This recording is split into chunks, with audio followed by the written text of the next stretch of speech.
Japanese Tales, The River of Snakes. Nichizo's master, like his disciple, practiced in the Omine Mountains, and he never left his remote refuge to visit the profane world. For years he chanted the Dharani of Thousand-Armed Kanna in a deep valley toward the southern end of the range. He had found the valley after a long struggle down slopes thick with dwarf bamboo. After assuming at first that it was waterless, he saw water after all, but the water then turned out to be a mass of huge snakes whose undulating backs from a distance resembled a stream.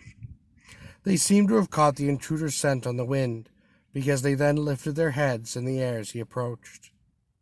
Their backs were dark green, and their throats a lustrous crimson, while their eyes glittered like polished bronze bowls, and their tongues flickered like flames.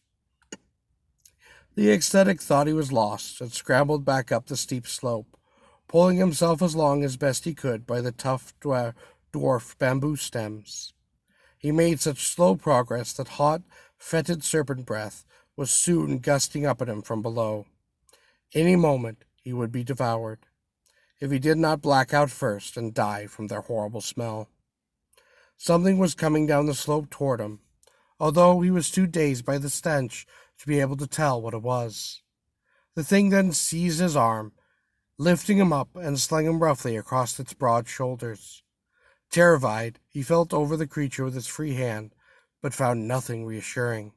It was clearly a demon, and would only be hauling him off to eat him. His last thought before he passed out was that today, one way or another, he was going to die. The demon raced uphill and down dale till it put down its burden on a distant peak. The ascetic came to and expecting the end, but since nothing happened, he asked the demon timidly what it was. "I am the demon Kuhanda," it answered, and at last the ascetic opened his eyes. Naked but for a single loincloth, the creature was 10 feet tall. Its black skin glistened like lacquer, and its red hair bristled straight up. Suddenly it turned away, and it vanished. The ascetic realized that his own devotion to thousand-armed cannon must have saved him, because only thousand-armed cannon could have come to his aid. The thought then brought tears to his eyes, and he prostrated himself in thanks.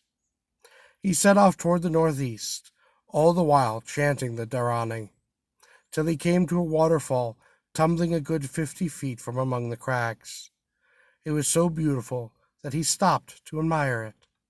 The moss on the rocks beside it was quite especially lovely, and all at once a boulder many yards across from the pool at the base of the fall thrust 20 feet into the air, and then sank again. Shortly it rose and subsided as before. The ascetic watched the cycle several times with mounting astonishment, until he saw that the rock was actually a huge snake which filled the pool, and which was lifting its head into the pounding waters of the fall. The snake must have been there so long. Despite his fear and his loathing, he was touched by the compassion for a snake's suffering, and he recited many sutras for it, and called often on Thousand-Armed Kanna before he went along his way.